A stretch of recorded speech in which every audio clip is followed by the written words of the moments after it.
स्वागत है हमारे channel ASK study for students पे। आज हम लोग एक बहुत इंपॉर्टेंट टॉपिक पे डिस्कस करने जा रहे हैं और ये टॉपिक आपके IAF के पेपर में XY बोथ और ICG पोस्ट गार्ड का जो पेपर है और नेवी के भी पेपर में काफ़ी आते हैं, इसलिए ये आज हम लोग उठा रहे हैं, जिसका नाम है नेशनल पार्क।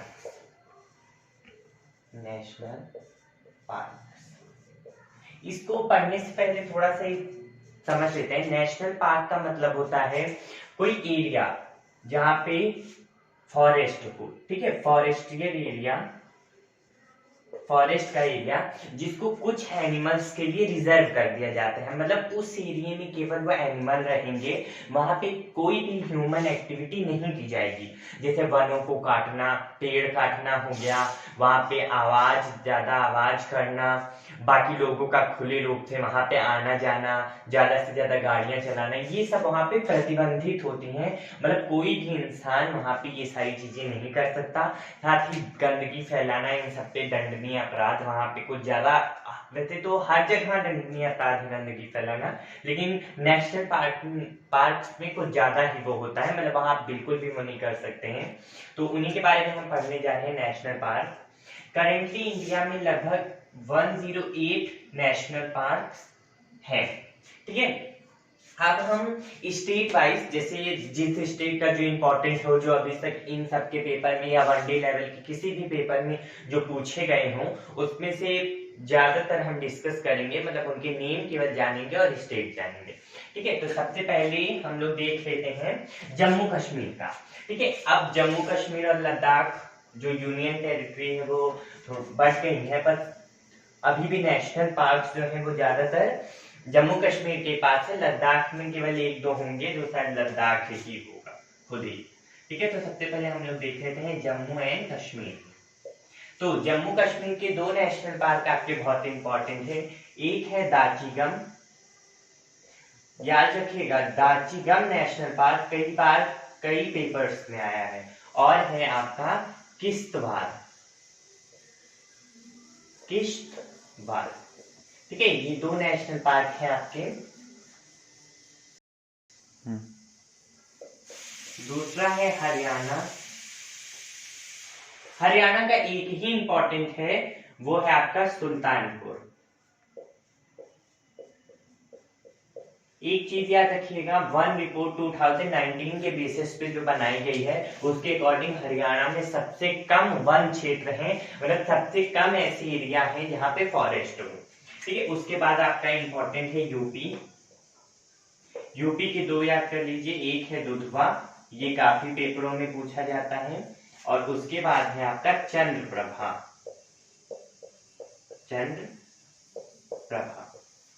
ठीक है। इसके बाद बता देते हैं राजस्थान का।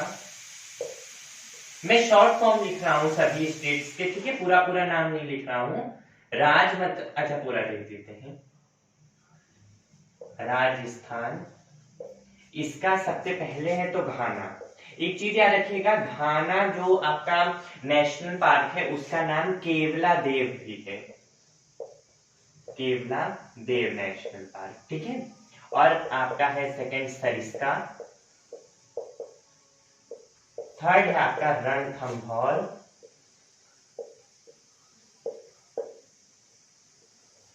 ठीक है। उसके बाद हम देख लेते हैं असम की। असम के दो याद कर लीजिए, एक है मानस, जो कि मानस नदी के चारों ओर है लगभग, और दूसरा है काजीरंगा। काजीरंगा के बारे में आप लोग बहुत सी बातें जानते होंगे। अभी 2020 में काजीरंगा नेशनल पार्क में ब्रह्मपुत्र नदी से बहुत ज्यादा बाढ़ आई थी, जिसमें बहुत सारे जानवर मर गए थे। तो काजीरंगा पार्क की एक क्वालिटी है जिसको याद रखिए, जो हर पेपर में पूछी जाती है, वो है कि एक सींग वाला गेंडा काजीरंगा नेशनल पार्क में पाया जाता है। गेंडे मेनली दो प्रजातियां हम लोग जानते हैं। एक होता है जिसकी जो मुंह होता है उस पे दो सींग होते हैं, एक छोटा फिर एक बड़ा, और एक होता है जिसकी एक ही सींग होती है, ठीक है। तो असम हो गया। एक देख लेते हैं अरुणाचल प्रदेश की। ठीक है, ये शॉर्ट फॉर्म में लिखा हूं।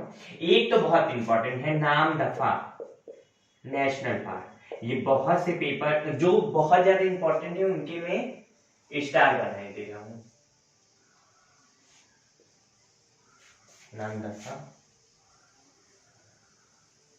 ठीक है, नामदफा। और एक और है कामलांग करके। ठीक है, कामलांग कुछ पेपरों में पूछा गया है, ज्यादा नहीं पूछा गया है। अरुणाचल प्रदेश, यूपी। उसके बाद देख लेते हैं एमपी। एक चीज याद रखिएगा, एमपी में इंडिया के सबसे ज्यादा नेशनल पार्क हैं। ठीक है, वैसे तो आपकी एक union territory Andaman and Nicobar भी है, अंडमान एंड निकोबार, उनमें भी है, बट एमपी स्टेट में सबसे ज्यादा है। अंडमान के पूछे नहीं जाते हैं, इसलिए वो हमें याद भी नहीं करना है, बस उतना पढ़ना है जो पेपर में आ जाए। क्योंकि आपकी जीएस में मुश्किल से 7 से 8 क्वेश्चंस आते हैं। ठीक है, जिसमें 1-2 क्वेश्चन तो आपके करंट अफेयर्स के, करंट इवेंट्स के निकल जाते हैं। तो ये 7-8 में आप कितने टॉपिक पढ़ोगे, उसमें से कितना आ जाएगा। और जितना आप पढ़ते हो उससे ज्यादा पेपर, जो पेपर में क्वेश्चन आते हैं वो आपको पहले से पता होते हैं। वो पहले ही आप इंटर तक यानी कि 12th तक उसको अच्छे से पढ़ लेते हो। लेकिन ये क्विक रिवीजन के लिए केवल क्लास है। ठीक है, क्विक रिवीजन कर लिया, और कोई ऐसी टॉपिक, कोई ऐसी चीज जो पेपर में आ रही हो और अभी तक हमने ना सुनी हो, तो एक बार देख लेंगे तो हमारे मन में रिकैप हो जाएगा। हर चीज जो नहीं होगी वो समझ में आ जाएगी।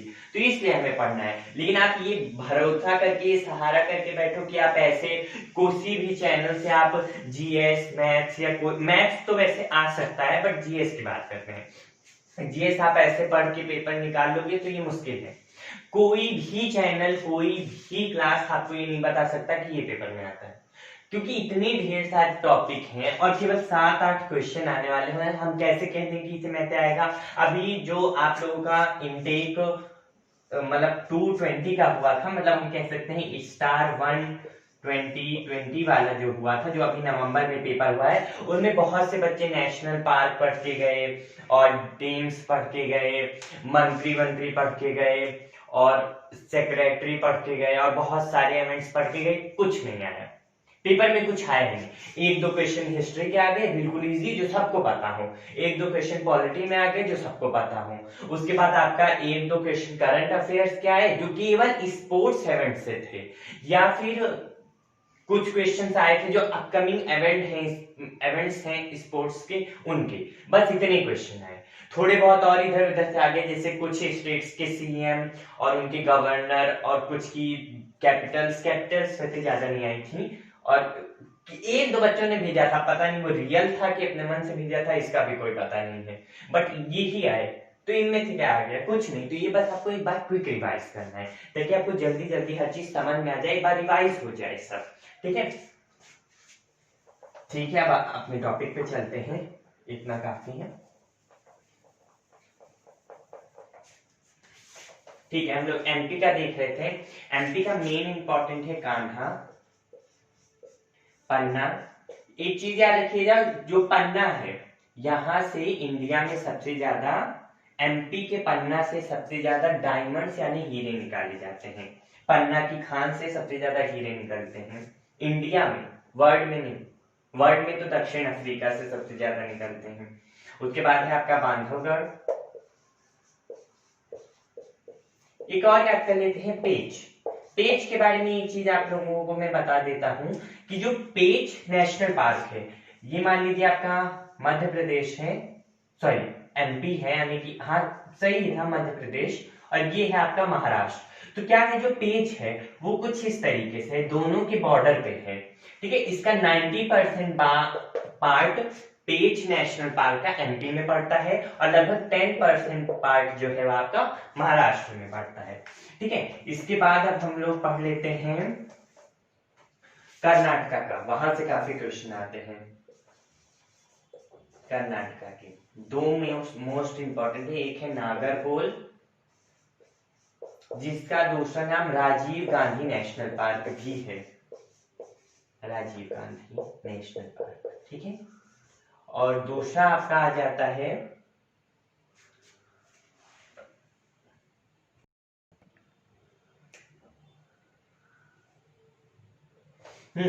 तो क्या कर रहे थे, कर्नाटका। कर्नाटका के एक है नागरहोल और दूसरा है बांदीपुर। बांदीपुर बहुत बार पेपर में पूछा गया है, आपको बहुत सारे प्रैक्टिस सेट तो इधर उधर से मिलते हैं, उनमें भी मिल जाएगा। नागरहोल भी पूछा गया है, ठीक है। उसके बाद देख लेते हैं एक केरला का जो पूछा जाता है, एक दो देख लेते हैं। एक है आपका पेरियार, वहां पे पेरियार रिवर भी है, ठीक है, उसी के आसपास पेरियार है। और दूसरा देख लेते हैं साइलेंट वैली, साइलेंट वैली, ठीक है। और क्या बच गया? और हमारा एक बच गया, एक मणिपुर का देख लेते हैं। मणिपुर का है कैमूल लामजेओ। ये ऐसा नेशनल पार्क है जो, ठीक है, मणिपुर हो गया। और हम देख लेते हैं उत्तराखंड का। उत्तराखंड के आपके मेन इंपॉर्टेंट है जिम कॉर्बेट, जो इंडिया का पहला नेशनल पार्क कहा जाता है, जिसको जिम कॉर्बेट और है आपका राजा जी।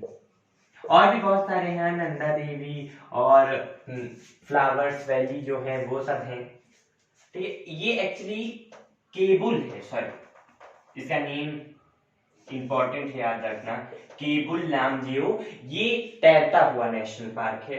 और कौन सा स्टेट आपका बच गया? यूके हो गया, ये हो गया। और आपका देख लेते हैं गुजरात का एक इंपॉर्टेंट है गिर। गिर में आप लोग जानते हैं एशियन लॉयंस के लिए रिजर्व है गिर नेशनल पार्क। हाँ, तो ये हो गया। आप हम लोग का मणिपुर एक, मिजोरम का है दम्फा, दम्फा नेशनल पार्क, कई पेपर्स में पूछा गया है। और फिर देख लेते हैं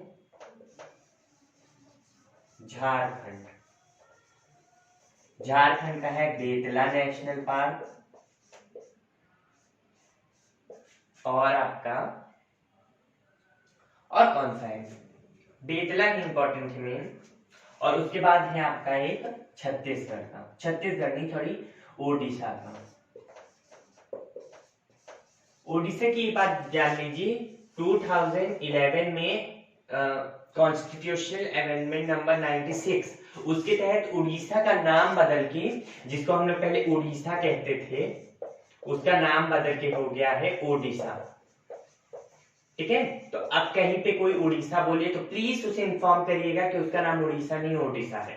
और साथ ही इसकी जो लैंग्वेज थी, यानी कि जो भाषा थी, जिसको हम लोग उड़िया कहते थे, उसका नाम ओडिया हो गया है, ओडिया, ठीक है। 96 अमेंडमेंट 2011 में ही ये बदल चुका है, ठीक है। हाँ, तो यहाँ का दो इंपॉर्टेंट है सिमलीपाल और है आपका चिल्का। एक गोवा का देख लेते हैं, इधर लिख दे रहा हूं मैं। गोवा का है महावीर नेशनल पार्क, ठीक है, ठीक। तो ये आपका हो गया, ओके। तो ये सारे इंपॉर्टेंट नेशनल पार्क थे जो आपके पेपर में आ सकते हैं। हाँ फ्रेंड्स, तो मैं कह रहा था कि इतने आप लोगों के इंपॉर्टेंट है पेपर के लिए। एक बार क्विक रिवाइज कर लेते हैं जल्दी जल्दी। असम का मानस काजीरंगा, काजीरंगा है एक सींग वाली गेंडे के लिए। जम्मू कश्मीर का दातिया किश्तवाड़, हरियाणा का सुल्तानपुर, यूपी का दुधवा चंद्रप्रभा, राजस्थान का घाना या केवलादेव सरिस्का और रणथंभौर, एमपी का कान्हा, पन्ना, बांधवगढ़, पेच, यूपी का जिम कॉर्बेट या राजा जी, अरुणाचल प्रदेश का नाम जफा और कामनाल, कर्नाटक का नागरहोल, बांदीपुर, केरला का Periyar, silent valley, silent valley अभी जल्दी शायद इसी बार के पेपर में पूछा गया है, गुजरात का गिर, मणिपुर का केबुल लामजेओ, मिजोरम का दम्फा, झारखंड का बेतला, एक और मुझे याद आ रहा है हजारीबाग, ठीक है, हजारीबाग। और एक और है बेतला का ही नाम है, कह सकते हैं Palamu national park, Palamu national park, sorry Palamu national park, Palamu ही है, ठीक है। पलामू नेशनल पार्क, गोवा का महावीर स्वामी नेशनल पार्क, उड़ीसा का सिमली पार्क और चिल्का, ठीक है। एक दो हम देख लेते हैं तमिलनाडु के, वैसे वो कम ही पूछे जाते हैं बट फिर भी देख लेते हैं। तमिलनाडु के एक है अन्नामलाई, वहां पे पहाड़ियां भी हैं अन्नामलाई की, दक्षिण भारत की सबसे बड़ी पहाड़ियां, सबसे ऊंची मतलब पहाड़ियां अन्नामलाई है। और इसी की जो चोटी है मुदुमलाई, मुदुमलाई है।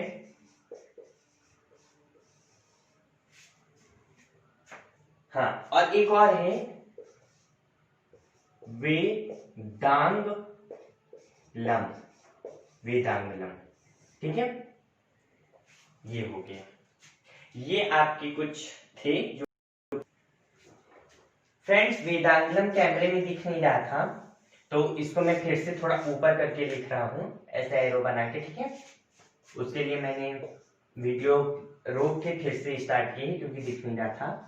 वेदांगलम नेशनल पार्क, ठीक है, ये मेन नेशनल पार्क, ठीक है। एक एडिशनल इंफॉर्मेशन ऐसी दे देते हैं, आपके जो यूरोपियन यूनियन है, ठीक है, यूरोपियन यूनियन जो है उनकी तरफ से आपके अंटार्कटिका में सबसे बड़ा मरीन नेशनल पार्क बनाया गया है, ठीक है। तो वो आपके यूरोपियन यूनियन के द्वारा मतलब उनके द्वारा बनाया गया है कहाँ पे? अंटार्कटिका, जो आपका कॉन्टिनेंट है वहां पे, अंटार्कटिका,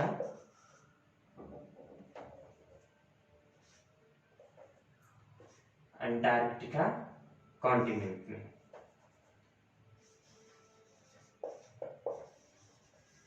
अंटार्कटिका कॉन्टिनेंट में बनाया गया, ठीक है। तो बस इतने नेशनल पार्क हैं जो पेपर के लिए इंपॉर्टेंट हैं। बाकी कल हम लोग कुछ नए टॉपिक के साथ मिलेंगे जिससे पेपर्स में क्वेश्चंस बनते हैं और आए हैं। तो आज के लिए फ्रेंड्स इतना ही। प्लीज हमारे चैनल को ज्यादा से ज्यादा सब्सक्राइब कीजिए ताकि ये ज्यादा लोगों तक पहुंच पाए, क्योंकि हम केवल वही चीजें बता रहे हैं आपको जो पेपर में आता है, ठीक है। तो इसको एक बार क्विक रिवाइज करिए, अपने मन में बैठाइए और मेन फोकस, अगर आप एयरफोर्स या फिर नेवी के पेपर के लिए फोकस कर रहे हैं तो प्लीज अपना मेन फोकस रीजनिंग में करिए। रोज एक क्वेश्चन पेपर या फिर एक सेट तो रीजनिंग का सॉल्व ही कीजिए, क्योंकि रीजनिंग जो है इन सब में काफी डिफिकल्ट आने लगी है, काफी टाइम टेकिंग आने लगी है। तो जितना ज्यादा प्रैक्टिस किए रहोगे उतनी ज्यादा रीजनिंग आपको आती जाएगी, क्योंकि रीजनिंग में कोई ऐसी चीज नहीं है जो हम आपको घोल के पिला दें और आपको आ जाए। तो ये आपको मेन फोकस रीजनिंग पे करना है, इसको हवा में मत लीजिएगा वरना सिलेक्शन जरूर रुक जाएगा। अगर आप फर्स्ट फेज पार भी कर लोगे तो बाद में आपका जब इनरोलमेंट होगा तो उसमें आपका नाम नहीं आएगा। तो इसलिए रीजनिंग पे फोकस करिए, बहुत ज्यादा नहीं, बस रोज कुछ क्वेश्चंस टारगेट कर लीजिए, एक सेट टारगेट कर लीजिए, कोई अच्छी बुक ले आइए जो प्रैक्टिस सेट हो रही है सारी वो। बाकी आपकी जीके जीएस कंप्लीट हो रही है, मैथ्स की जल्दी ही आपकी मैथ्स स्पेशल क्लासेस शुरू हो जाएंगी जिसमें वो टॉपिक्स आपको अच्छे से समझाए जाएंगे जिनसे पेपर में क्वेश्चन आते हैं। और इंग्लिश की क्लास अभी हमारे यहाँ अवेलेबल नहीं है, अनअवेलेबल है। कुछ दिनों में कुछ टॉपिक्स जो इंपॉर्टेंट हैं जिनसे जरूर ही पेपर में आता है वो आपको पढ़ा दी जाएंगे। और कुछ बुक्स हमें पता है लेकिन अगर वो यहाँ पे हम आपको बताएंगे तो आप ये कहोगे कि हम प्रचार कर रहे हैं किसी टीचर का, किसी राइटर का, किसी पब्लिकेशन का। बट मुझे लगता है कि अगर मुझे सही लगा कुछ दिनों बाद और आप लोगों का प्यार मिलता रहा और ज्यादा से ज्यादा बच्चे पढ़ने लगे और उनको सही से समझ में आने लगा तो हम कोशिश करेंगे कि कोई को कुछ भी सोचे लेकिन हम हमेशा राइट इंफॉर्मेशन आपको देंगे, जिस तरीके से आपको पढ़ना चाहिए उस तरीके से देंगे। क्योंकि हम यहाँ पे कमाने के लिए नहीं पढ़ा रहे हैं, हम लोग को पढ़ाना अच्छा लगता है तो हम सोचते हैं जितनी नॉलेज हमारे पास है वो हम आपको दें। क्योंकि YouTube पे हमने बहुत से चैनल्स को देखा, उसमें केवल question answer question answer question answer question answer वो करा देते हैं। क्वेश्चन आंसर हमारे यहाँ भी करवाए जाएंगे लेकिन पहले आपके मन में कॉन्सेप्ट होना चाहिए। मेन कॉन्सेप्ट होगा तो आप क्वेश्चन आंसर कर लोगे आराम से, बट पहले ये सारी चीजें आपके मन में बैठें तो वो इम्पोर्टेंट है। ओके, तो आज के लिए फ्रेंड्स इतना ही। Thank you.